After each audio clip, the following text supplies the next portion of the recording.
When we were all kids and they were showing us the amazing age of scientific wonders that was just around the corner, I waited a long, long time for the flat screen TV that you could hang on the wall. We did eventually get it.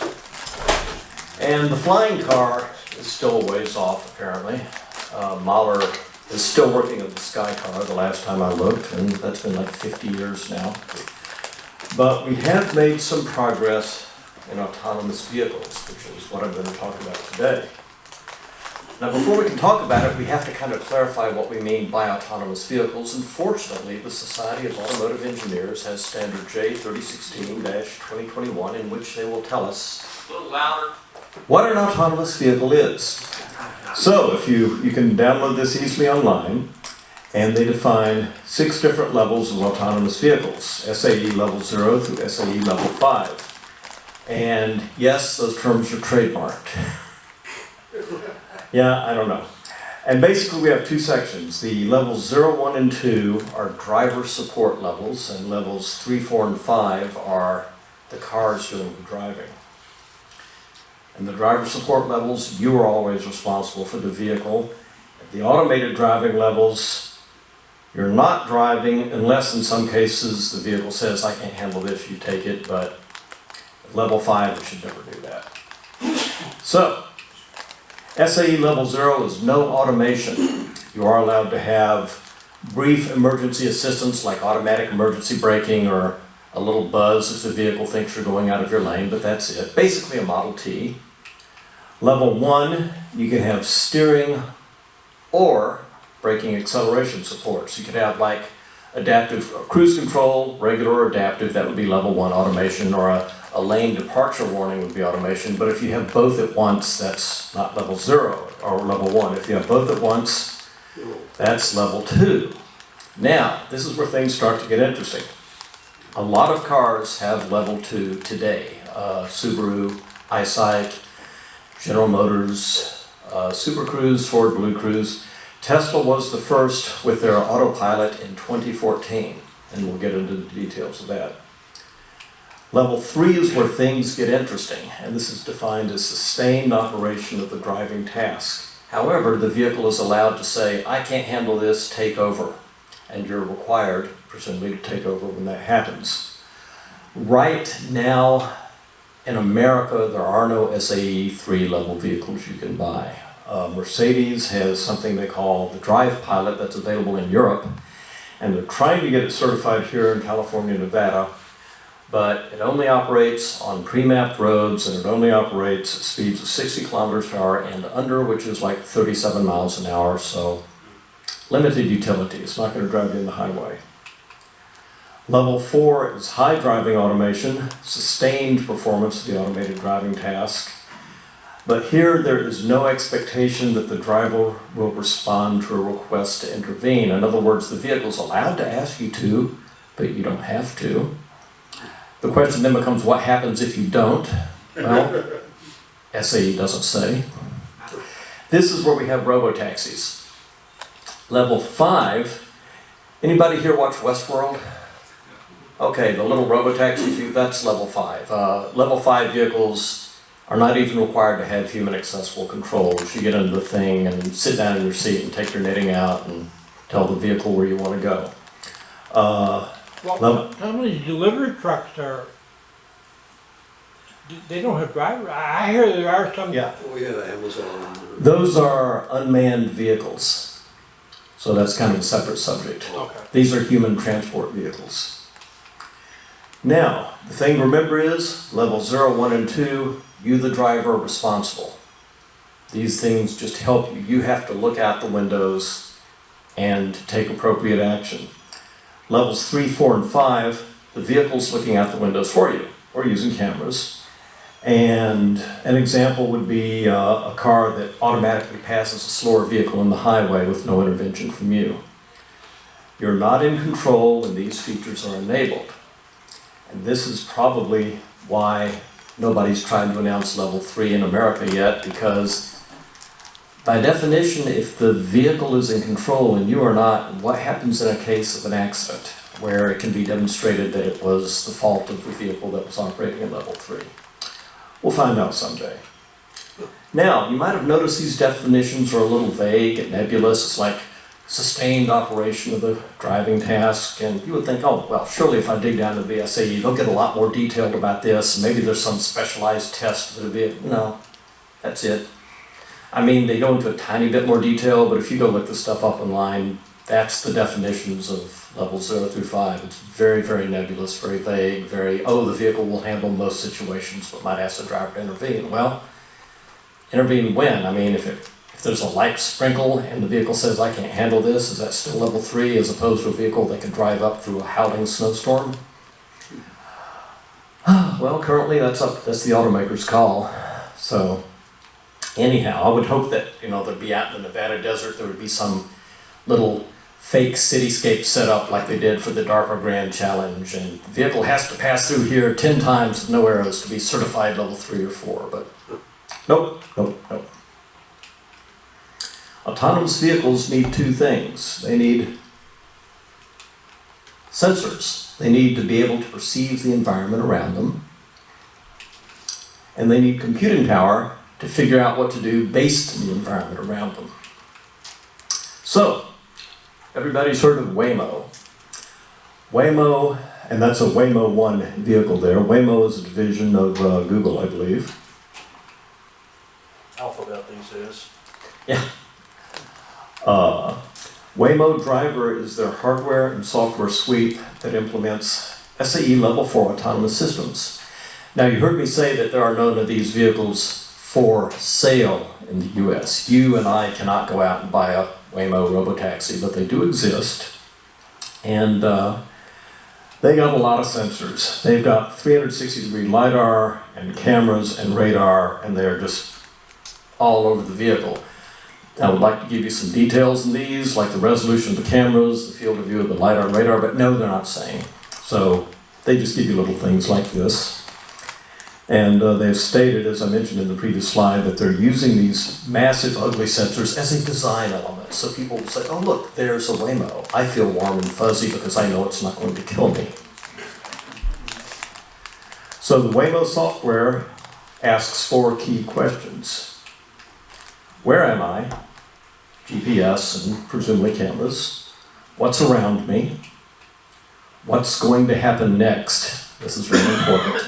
You have to look at the vehicles and people around you, look at what they're doing, and make some reasonable inferences about where they're going to be forward in time. Because can I make that intersection, or will this vehicle that I see coming from the side street hit me? Last, what should I do? Again, proceed, take evasive action, stop. So the Waymo 1 taxis are available in San Francisco and Phoenix, but there's some limitations. They operate only within a very small, I think in San Francisco it's about 12 square blocks, geofenced area. You can't summon them from outside that area, and you can't have them take you somewhere outside the area. They've had cars with LiDAR scanners drive these streets, and they have centimeter level resolution maps. So before a Waymo vehicle turns left onto a street, it knows beforehand that this street has 3 lanes, that a left turn lane appears 200 feet before the intersection at the end of the street, that there's a crosswalk here. Knowing this stuff up front is obviously a huge advantage, but it obviously doesn't scale well. Because you can't laser map the country. And even if you could, how would you keep all that information updated? General Motors has Cruise, which is also operating in San Francisco. Tesla has been saying for years that fleets of Tesla robotaxis will plow the highways and byways of America. This has not happened yet. Tesla full self-driving is different. And it's different because it doesn't have any of this. It has maps, it uses Google Maps, but it has to look at the environment de novo every time and figure out what to do based on what it sees right now. It does not depend on precision maps or pre-scanning. Sees every situation for the first time and must handle it correctly. And it's a much more versatile solution, obviously, but it also is much, much more difficult to implement. So, in the front of the car, at the top of the windshield, we have 3 cameras, there, and there. It's a very wide angle, and a kind of a 1.5 telephoto. In the front fenders, behind the front wheels, we have two cameras that are looking backwards. On the B pillars of the car, between the front and rear doors, we have kind of side forward-looking cameras. And on the rear of the car, we have a rear-facing camera, and as far as I can tell, they only use this for backing up. History. As some of you probably know, Elon has a decade-long history of being perhaps a little optimistic in when usable versions of this are going to come out. Autopilot was introduced in September 2014, and that used a single forward-facing camera and software by an Israeli company called Mobileye, and that was the first Autopilot. Starting with the Model S refresh in 2016, which is my car, they added new hardware. Every Tesla, they said very proudly, contains all the hardware needed for full self-driving. The new hardware is 8 cameras, which we just went over. Each one of them is 1280 by 960 pixels and produces 36 frames per second. There are 12 ultrasonic sensors around the car, 1 forward-looking radar, and an NVIDIA Drive PX computer.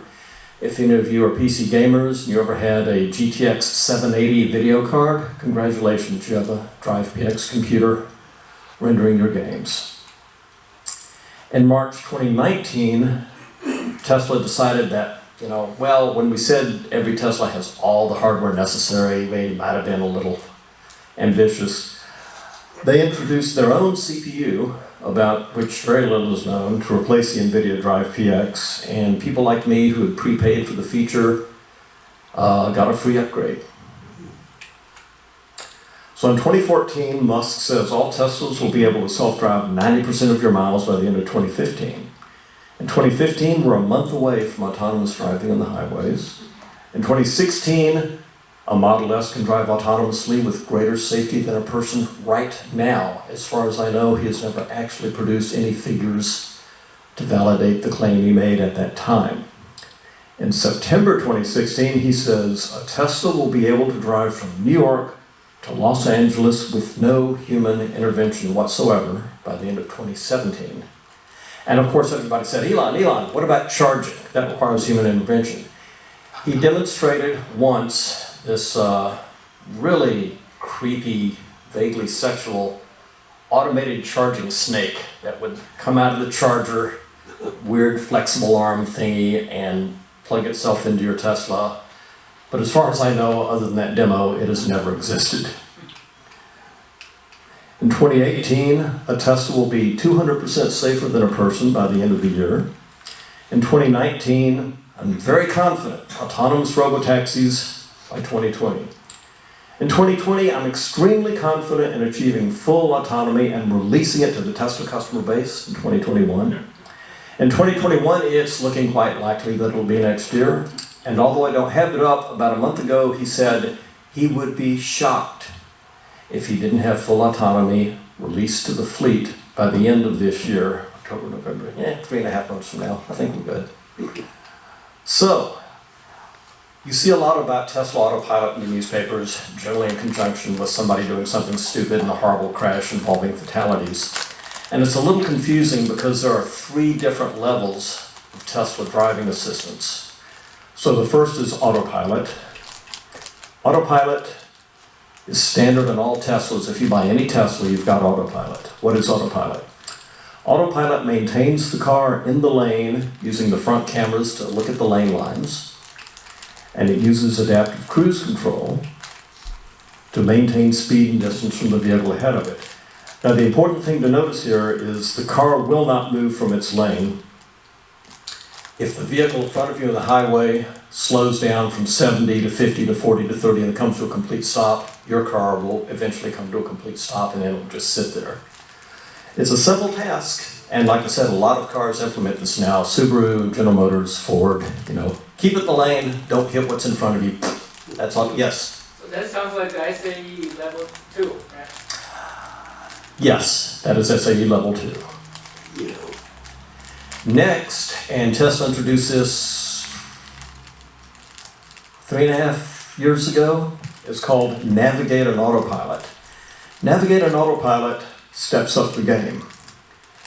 It requires a navigation destination. You have to tell your car, I'm going here. It will maintain the car in its lane and regulate its speed.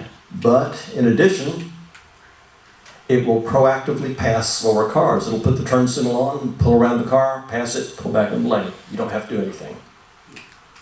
It will navigate freeway interchanges. If you're on Freeway A and your destination requires you to merge onto Freeway B and take a big 270-degree roundabout, it'll do that. It will take the exit ramp nearest your destination and then, with a subtle chime, hand control of the vehicle back to you. Tesla advertises this as entrance ramp to exit ramp functionality. This is obviously a substantially more difficult task. For example, when you're pulling out to pass a car, you have to be looking backwards to make sure you're not pulling in front of somebody that might run into you. About 1 million Teslas are equipped with Navigate and Autopilot. This is an optional feature. It's software. They want $6,000 for it, but they keep raising the price. Navigate and Autopilot works very, very well. I drove out here from Reno, 2,200 miles, and I would say the car on the highway did 95% of the driving, as defined as situations where I didn't have to overrule some decision the car was making. And generally, the types of things you'll have to overrule the car on are, there'll be an exit coming up in a mile, and you can see that cars are piled up in the exit lane. And so you as a human think, I better get into the exit lane now, because by the time the car decides it'll get in the exit lane, it won't be able to. So stuff like that. I've never had Navigate and Autopilot do anything that I thought would result in an accident. I've had it do things that have resulted in me missing an exit. And I have sometimes when, depending on when you're going, since it still requires lane lines, there's a couple of places in Reno where highways transition and it's just a big curve and it's a very, very wide lane with no center lane lines, and the car will tend to wander a bit in the lane. And some cars try to use that as a two-lane thing and that upsets them, but by and large it works extremely well. And I don't know any other vehicle that has anything like this. I don't think Blue Cruise or Super Cruise do things like this yet. So when you're on Navigate and Autopilot, this is the instruments displayed directly in front of the steering wheel. You get a simplified graphic showing your car, cars immediately ahead and behind it in the lane. And in this case, you can see I'm being notified that I'm going to change into a faster lane. And that's because it thinks it's coming up in that truck a little too quick, so it's going to pass it. If it's raining or something, it might say poor weather detected and hand control back to you. So it knows when the information it's getting from its cameras and such is below some certain standard. So here are the limitations of Autopilot and Navigate and Autopilot. They are for highway use only.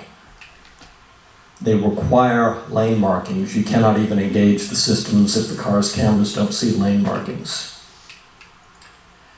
They may get terribly confused when lanes are added or removed, and this is a highway thing typically. For example, you'll be driving along a three-way highway, and there's an exit coming up, and the road gets wider and wider because they're splitting off from an exit lane in the right. And so your car, if it's in the right lane, is trying to center between the increasingly wider lane lines, and then suddenly the middle of the lane, new lane markings appear, and the car will abruptly jerk itself back into the left lane. It's annoying, but not a safety issue. It can drive on any street with lane markings. You can engage it off highway if it sees lane markings, but you really shouldn't, because the car will simply follow lane markings. It will not stop at intersections or stoplights. It will not make turns. So don't do that. It is dangerous. And of course you're warned about this. Now, if you do want to drive off highway, we have full self-driving. So these are the 3 levels of Tesla Autopilot. We've got basic autopilot, we've got Navigate and Autopilot, and we have full self-driving. These are all going to be merged someday into the grand unified theory of autonomous vehicles, but for now they're separate. Full self-driving is what you have when you're driving off the highway.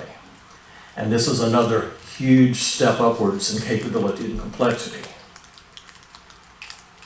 Full self-driving is only used off-highway. If you're driving on the highway and it takes the exit ramp, your whole instrument display will change and will transition to the new software stack as soon as it decides it's off the highway. It can drive in roads without lane markings. It looks at the sides of the roads and figures out where it should drive.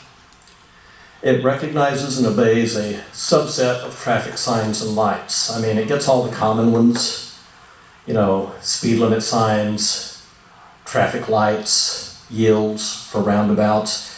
Tesla has never given a comprehensive list of here are the signs it will look at and here are the signs it will ignore.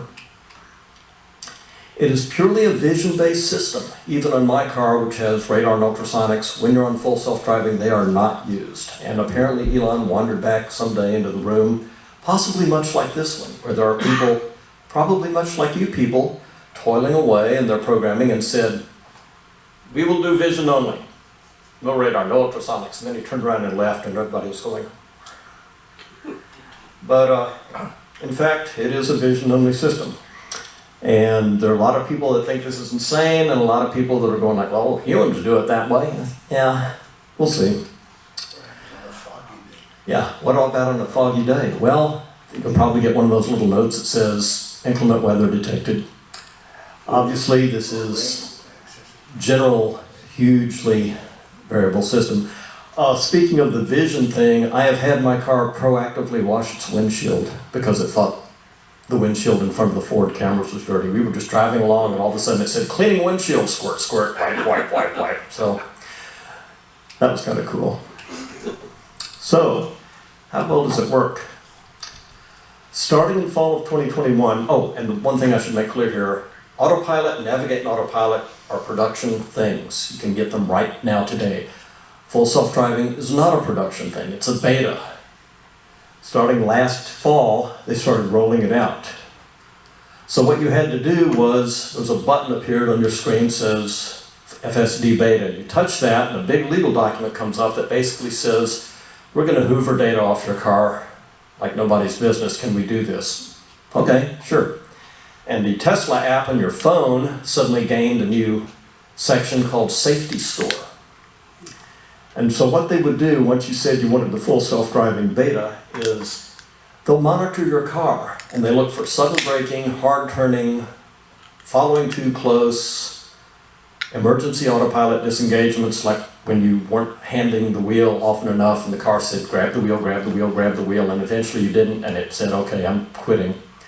And they use these information to build a safety score. And initially only people with a safety score of 100 would get in. And it's very hard to get 100 if you drive in the world where other cars exist. Because you can be driving down the road and somebody pulls in front of you and you hit the brakes and you're immediately dinged for following too closely and hard braking. And my patient and loving wife Mary can tell you that that would ruin my entire day. I'd be driving along, God damn, son of a motherfucker, my safety score went down to 97, then I'd mope around the rest of the day. What's the maximum possible safety score? 100. Oh, and it's especially, and so nobody that didn't have 100 was getting it for the first rollout. What was especially annoying was there was some investor in Southern California, I don't recall the name, I didn't recognize at the time, some multi-millionaire, and he had a buttload of Tesla stock, and he posted a tweet to Elon and said, hey Elon, you know, I've got like $multi-million invested in Tesla, why don't I have it? And he got it, and he had a safety score of 37. Yeah, so when I eventually got it, my safety score was 98. So I got it in May of this year. And the software that's on the car out there is still the May software. They have just started rolling out a major update, but you only get these updates when your car is connected to Wi-Fi, so I won't get it until I get home, sadly. About 100,000 Teslas are now running the FSD beta software. Here's the safety score thing I mentioned, and that's what it looks like on your phone. This is just an editorial aside. We've all seen the science fiction movies where a rogue AI tries to kill humanity. But this is all 70s and 80s stuff, because back then all they could think about was a giant computer server in a building or room or military installation. And we know that today, if you want to kill humans with AI, it's much more efficient to do it in a distributed manner. So, you know, the AI in your car. Anyhow, this is what the dash in front of the steering wheel looks like when you're in FSD beta. You've got a very detailed visualization. So here's my car. Here are the vehicles around it. The red lines indicate what the car considers the boundaries of the drivable area. In other words, it never wants to break the red line. It can obviously see the lane lines and lane markings, and it can see the traffic signals, which is good because it obeys traffic signals. We have generic icons for large cars, small cars, trucks, semis, bicycles, motorcycles, pedestrians, dogs, horses, trash cans. There may be others. Again, Tesla doesn't have a list. So, how well does it actually work? I mean, some of you have been given FSD demos, and I think I've done a fairly good job of showing you the parts that work and the parts that are sphincter clenching. They've had annual presentations called Autonomy Day or AI Day for the last few years, where it's really amusing. If you go to YouTube and look some of this stuff up, they'll have whoever's running their development at the time, and for the last 5 years it's been a guy named Andrzej Karpathy. And then Elon will be sitting in a chair or something, and the software guy will be going over things, and at some point Elon will stand up and kind of push him out of the way of the mic, and then say something like, and we will have full level 5 autonomy in the next 3 months, and you'll see the software guy kind of go, like that. And then Elon will go sit back down. It's a hoot. The Fsd Stack has been rewritten from scratch at least 3 times that we know of. In other words, I'll work on it, throw it all away, start over. And I think I mentioned it's a purely visual system. Radar and ultrasonics are not used. So, 3 front cameras, 2 cameras looking backwards, 2 cameras looking forward and to the side, camera looking straight backwards. So what that has to do is stitch together these images, and these are coming off fairly wide-angle cameras in most cases, so the images are distorted, and they have to be straightened. And then it has to figure out the drivable area of the road, including lane markings, crosswalks, stop signs, static items like parked cars, trash can, traffic light signage, anything that's not moving. And note that we have subcategories of things that don't move, like things that you shouldn't run into and things you must react to and interpret. And then moving items, mostly other cars, but they can include anything. And I took some slides out to make this presentation shorter, but basically this is what Tesla calls labeling. In other words, take a picture of the world, label items in the world, and then figure out what to do based on those items. And until fairly recently, they had a room full of people they called labelers that would look at this stuff, because a lot of people don't understand this. Even if your Tesla is not in the full self-driving beta program, your Tesla's sending data to the mothership, unless you specifically opt out. Tesla downloads software to your car if they want to test a new recognizer, let's say the stop sign recognizer. Your car will get the software, and your car will start trying to read stop signs, and it will send pictures to Tesla with confidence intervals attached. And it's anonymized, and you can opt out of it if you want, although you can't in FSD beta. But this is a huge advantage for them, because they've got 1.5 million cars on the road that are feeding this data back to their system every day. So let's take a look at one of these issues, reading signs. Let's take stop signs. I mean, stop signs are easy, right? Full self-driving has to be able to read and comprehend common road signage. It's more complex than you'd think. And let's start with the example of, and I stole these off Andrzej Karpathy's talk at the 5th Annual Scale Machine Learning Conference in 2020. A stop sign. How hard could that be? Stop signs are standardized. They are a standard size, standard color. They're going to be this big, octagonal, red, white lines, white word stop, generally stuck up in a pole. That's a stop sign, and if you ask anybody on the street to draw a stop sign, they're going to draw you that. Problem solved.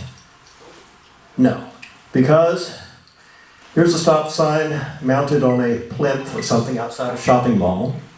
Yeah, well, you know, it's still octagonal and red, although somewhat faded. Well, these are stop signs too, except they're a lot lower than what you would expect. You have to react to them. This stop sign has been handily outlined with lights for night visibility, which is wonderful for humans, but really, really sucks for computer vision. This is a conditional stop sign. If it's held up like this, you have to obey it. If it's held up down like that, it's not a stop sign anymore. You can also have conditional stop signs attached to moving levers. You can have stop signs obscured by foliage. And I have seen my car correctly stop in these situations. So, you know, something really cool is going on internally. You can have stop signs partially obscured by vehicles. You can have conditional stop signs. It's a little hard to see, but this one says stop except right turn. So if you're proceeding right along this road, you can ignore that stop sign, and if you stop there, the cars behind you will get annoyed. Another example of a conditional stop sign: if you proceed this way, go. If you proceed that way, you have to stop. And then there are other types of signs. Does your Tesla know if it's towing a trailer? I don't know. I suspect not. And people with the Model Y or Model X, you know, might be towing sometimes. How about this one? Yeah, these are actual things. But, you know, still we can see, yeah, it would be possible to, you know, the car's got the time, and, you know, that's not complete outside the realm of possibility. What about this? Oh my God. Yeah, now, admittedly, this was probably taken from a distance with a telephoto and collapsed the perspective, but at the end of the day, it's still a bunch of signs, and you're going to want your car to try to do the right thing. I haven't personally run into the situation, but I feel fairly confident in saying the car will not be able to handle this correctly. Come on. I covered this a moment ago, but Tesla uses their new neural network tasks as part of the standard software downloads for all cars, and these tasks are running behind the scenes. The driver never sees them or interacts with them. They're just data gathering for the mothership. And this is a huge resource for Tesla, obviously. Tesla owners can opt out of data sharing, but sharing data is a requirement for FSD beta, for obvious reasons. Yes, did you have a question? Yeah, you also have a stop sign with other Languages. languages. You know, if it's not English, who cares? Yes, they do other languages. I know they handle some in Europe. I don't know all the languages they handle. We have to recognize vehicles, cars, small trucks, large trucks, semis, motorcycles, bicycles. This is a little harder because vehicles can span multiple cameras. If you're in the highway next to a triple trailer big rig, 5 of the 8 cameras on the vehicle can be picking up different parts of the vehicle, and the car must know this is one vehicle. This is not multiple separate vehicles. So, that's a car. Yeah, it's a Waymo car. It's kind of weird-ass looking, but, you know, that's a car. This is a bicycle. Okay, we've trained our recognizers. These are cars, these are bicycles. Hundreds of thousands of images of each. Our car can reliably identify cars and bicycles. And then our car runs across this. Yeah, these are the little problems you don't think about when you're figuring out, oh, well, you know, how hard could it all be? So in summary, we need to form an image of the surrounding environment from the cameras. We need to label items. And then we need to figure out how to drive through the environment consistent with progress towards the destination. And it's so simple, a supercomputer can do it. I mean, none has, but I'd like to think that someday a supercomputer will be able to do it. But then, a week before this conference, the new head of AI at Tesla made an announcement. They've got this cool new feature that's going to change everything. Occupancy networks. Anybody know what an occupancy network is? Of course not, because it's a term Tesla made up out of whole cloth. What an occupancy network unpronounceable name is Tesla's new head of AI. And this is a presentation he gave in June at the workshop on autonomous driving at the Conference in Computer Vision and Pattern Recognition. So the classical method of determining where your vehicle can drive is the one I've just described. You take a lot of cameras, you attempt to recognize and label objects in the vicinity, and then make predictions about, figure out how you should react to the objects and make predictions about where they're going. But this approach has several problems, as people who have ridden with me can probably report. Here is what my car currently thinks of as drivable space, but it doesn't know about overhanging obstacles. It doesn't have a good understanding of the 3D-ness of the world. Things at the horizon are, I wouldn't say invisible, but there's a limit to how far away the car can get useful data. And vehicles in front of us obscure that area, and so right now the car does not really consider areas in front of this vehicle. For example, if there were just a giant brick wall there and this vehicle was heading toward it, we would probably like to start slowing down preemptively and not, as we do now, continue just maintaining a distance from that vehicle until such time as it hits the wall. You can try to get some 3D structure building depth maps, and the trouble is depth can be inconsistent locally. This means that if the cameras cover the same image, each camera might report a slightly different depth for a specific feature that they both image. Close to the horizon, you lose all your detail. You can't predict through occlusions. Doesn't really distinguish between moving and static objects. This is just for the depth mapping. Occupancy networks, and this is all just, I'm regorging Tesla stuff here. These are a map of voxels, pixels in 3D space in the car's vicinity. And basically, it's anything other than air. So this space in front of me here is not occupied, but this space here, this little car with the projector, is occupied space. So, occupancy networks give you some nice features. You know there's something physical there. They can somehow, and this down here is the car, and this is the occupancy network map it's building around itself. They can predict through occlusions. They get higher resolution the closer you are to the car, which is what you want. But here's the biggie. They can, according to their guy, they can build a complete occupancy network, which proceeds out quite far in 10 milliseconds. This means they can get 100 frames per second. The cameras are only giving you data at 36 frames per second, so this leaves you a lot of extra space for computation. And one of the things they've emphasized before, and I should have mentioned previously, is when you're doing software for a self-driving car, it's like any real-time task. You have a latency budget. You can't say, gosh, this is a complex image. I'm going to sit here and think about it for another 500 milliseconds to make really, really sure that I've got the stuff correct. Well, in 500 milliseconds, the car might have moved 50 feet, depending on how fast you're going, and that would be bad. So doing a 10 millisecond calculation to conclusively identify solid things in the car's vicinity is good. And they also address some problems with our classical label objects approach. For example, geometry beats ontology. This is a car pulling a section of fence in a trailer, and here's a closer view. And apparently, recognizing static walls and fences is something the car does now. So when it sees one moving, it's not labeled correctly. That's bad. Here we have a cute Portland-like fake person on the sidewalk. And here we have a very fuzzy person, kind of a cardboard cutout warning in a construction area. And the car would probably try to recognize these as people. Whereas here we have somebody, I think, in a stormtrooper outfit.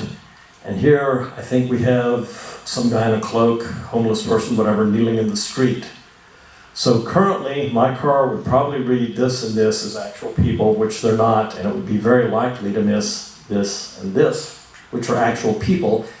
And I can tell you right now, when the car does recognize a person, it turns into your grandmother. It's just like, I mean, if it's anywhere within 20 feet of the street, the car will get very, very cautious. And they're represented on the display. You see these little stick figures like this.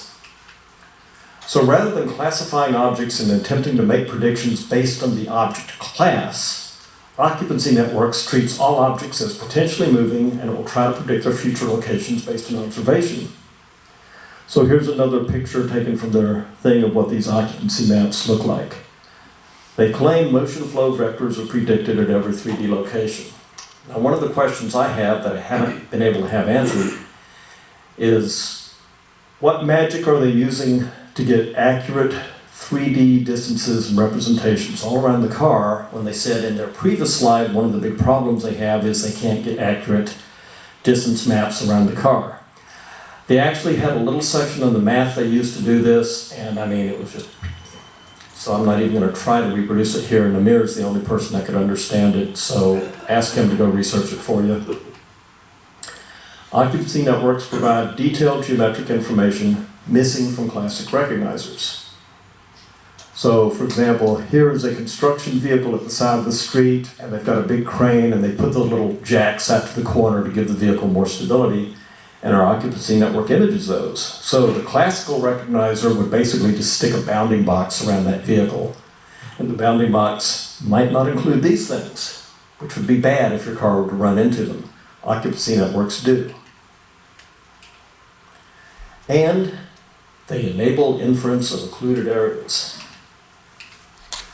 So, apparently with their math, as vehicles move and are occluded by other vehicles or signage, there's a persistence in the car that says, oh, I don't see that now, but I know it's about to come out here.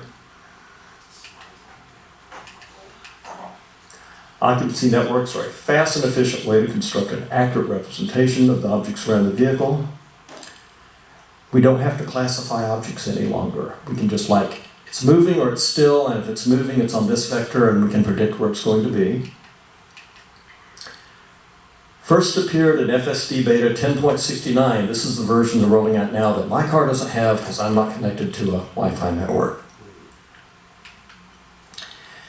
And here's something interesting. They say the advantages of occupancy networks are so profound that they're going to be rolled out to all Teslas by the end of the year, not as part of self-driving, but as part of a safety system. And they're saying by the end of the year, you will not physically be able to crash a Tesla. And I was not in the audience, so I didn't go, what about running off a cliff? But that's what they're saying, and if this does turn out to be correct, that would be a pretty big, impressive thing. Yes? Is this still all vision-based? This is still all vision-based. And that's one of the big interesting things is they've got these moderately low-resolution cameras, 1280 by 960. The three in the front of the car have different focal lengths, and so I see how you could infer distance by comparing the images. The other cameras around the car are monocular, and what, maybe parallax as the car is moving. I don't know how they do it. I wish we could get somebody from Tesla to come here and answer some fairly simple questions about this stuff. But how well does it actually work? Well, here are the weaknesses. Sometimes, and the people who have ridden with me will know this, sometimes the turns are jerky. I mean, just making a turn, and you would tend to think, well, if an AI is driving the car, it might not handle everything, but those things which it did handle, it will do so with a superhuman smoothness. No, it will do so like a person with severe neurological difficulties. It may proceed partway into an intersection, notice an oncoming vehicle, and stop. And I think I mentioned the side-looking cameras are actually behind your head. They're in the B-pillars. And so if you come up to an intersection and there are bushes or buildings up here at the corners and the car can't see around the intersection, you'll get a little message, autopilot is creeping forward. And it will try to nose out to where the cameras can see. But under the version of my car, if it does see something coming, the nose might be halfway into the traffic lane and it will simply stop. And it's up to the other guy not to hit you, which is obviously not optimal. It will frequently choose the wrong lane for upcoming turns, and some of you guys have seen this. If I tell it I want to go to the CVS pharmacy, and I turn it on in the parking lot, and it pulls out the road, and then it comes out to the main drag there, and if it turns right, it's in a lane that'll take it onto the highway, but it needs to go left, but if there's traffic in that lane, it'll stay, and then all of a sudden we're on the highway. So what it should have done is slow down, wait for the traffic, and then move into the lane, which it does not do. It can avoid construction cones, but will just go batshit crazy if you're in, for example, a lane, a central turning lane, and then another lane, and one of the side lanes is blocked off, and the cones are directing you to drive down the central turning lane. Disengage autopilot. It will keep trying to back because it knows it's in the center of the road when it should be in this lane, and it knows there are cones that it shouldn't hit, and so it gets all higgledy-piggledy. Phantom braking. I have seen this in every car I have that has any form of adaptive cruise, but Tesla seems more prone to it than most. It actually has gotten slightly better since they took the radar out, but still sometimes you'll be driving along the highway 75 miles an hour, bright sunny day, no cars within miles of you, and it will very abruptly slow to 50, and then it will trot along, and then it will come back up to 70. Why? Don't know. It is not recognizing blinking lights denoting school speed limits. If you see a school sign, 15 miles per hour when lights are blinking, it's got yellow light, yellow light, yellow light, yellow light. The Tesla thinks there is a three light traffic signal mounted on a moving pole, because that's what I see in the display. And it will not slow down, so you have to do that. It will sometimes accidentally, as I mentioned, get into a turn or exit lane when it's going straight. It always figures this out at the last second, and then it will stop and try to maneuver back into the lane, but if traffic won't permit that. Does it return control to you when it does that? No. And thank you for bringing that up. I'm describing features that probably sound like most of you as level 3, because the car is doing sustained operation of the driving task, and it can ask me to take over. Occasionally it does, and that's very dramatic because it's like an air raid siren and a big red steering wheel with hands grabbing at the display. But the thing to keep in mind here is sometimes you have to take control when it doesn't ask you to, and that's why it's not level 3 right now. If they perfected it, it would be level 3, although Elon keeps throwing around level 5. But when driving FSD beta right now, you probably have to pay more attention than you would driving manually, because if you're driving manually, you know you're not suddenly going to swerve into that lane, and you don't know that with FSD. It will make right turns in red, which is very impressive, except it will also do that when there's a sign that says no right turn on red. So, summary. Work in progress. It is technically impressive, and I think everyone that rode with me will agree, yes, it is technically impressive. It's a long way from even level 3 What's a autonomy. long way? Talking multiple decades? You know, that is the biggest topic of conversation on the Tesla forums is, when will this thing be a level 3? Because when it gets level 3, I don't have to pay attention. I should be able to read a book in the driver's seat and tell the car specifically ask me to take over. Based on my experience, I would say that is years away. And what we have right now is useful, and especially in the highway can be very relaxing. But in my opinion, based on what I've seen, it's nowhere near even level 3 autonomy. I would say years, but the experts say, no, we'll have it by the end of the year. But of course, they've been saying that for quite a while now. Freeway only level 3. Well, full self-driving will drive anywhere. And honestly, and I've been taking people in rides in this little residential neighborhood, perfect. Never misses a step on just quiet residential streets, no lane markings. I can put a point in the map, say go there, and it will take me there. It's very smooth. The highway stuff works better overall because where FSD tends to fall apart is heavy traffic in the city and intersections. And anyway, they just raised the price day before yesterday to $15,000. In other words, they don't have it yet, but they will happily take your $15,000 and you'll get it someday. Unless, of course, you sell your Tesla because the FSD goes with the car, not you. So if you buy FSD today for $15,000 and upgrade to a new Tesla next year, you have to buy it again. And that's why the take rate is about 3% right now on new cars. It was, when I bought my Tesla, the take rate was 40%. But it was only $3,000 extra, and Elon was saying you'd have it by the end of the year, which was, well, it would have been 2017 at that time. So, questions? Yes, Bob? I'm wondering about sensors. Mhm. Everything it can do Yes. is totally dependent on sensors. I just recently got a new car and it doesn't have any of this, but it does beep annoyingly if you cross lanes and stuff. But it's all totally dependent on cameras, which, like in winter, I live in the north, in winter, Yeah. they're gonna get dirty, they're gonna get blocked. What, do they The car know will that they tell need you to be if it cleaned? thinks the cannot proceed. Early in the show, I had a thing where it said something along the lines of inclement weather, autopilot not available. So it can sense some level of degradation and say, clean As a me. matter of fact, here's a fun little gotcha. My first Tesla had auto-sensing wipers, and this is a standard module. It costs about $5, and it sits in the windshield. It's generally a square about like this next to your rearview mirror, and they shine infrared light out through that. And if there's a raindrop in the windshield, it'll refract around to that and bounce back, and it senses that, and that's how auto-sensing wipers work. My current Tesla does not have that. It said, oh, we're going to add this functionality later. What they did was computer vision, so the cameras, which are focused at infinity, looking out through a glass right up against them, are supposed to look at the image and go, gosh, it looks like it's raining. Does not work very well, especially at night where they're not getting a light in through.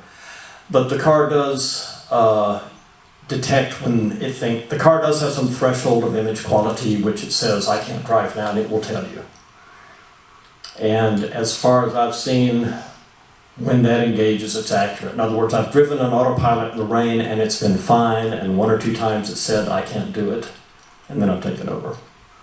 Anything else?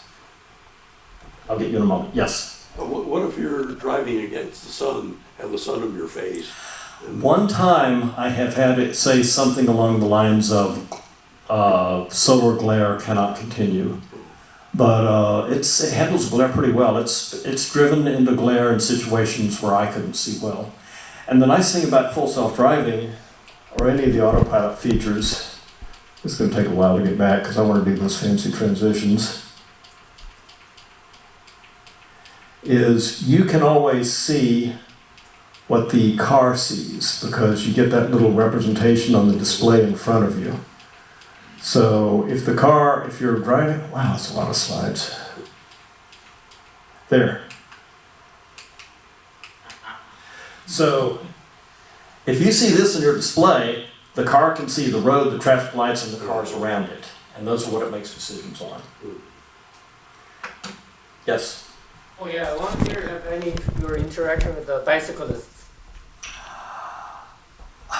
I have driven by bicyclists on the side of the road, and their image in the display, and the car will move over a little bit and then move back when it's passing. It's the same thing with people walking at the side of the road. It's very cautious about people.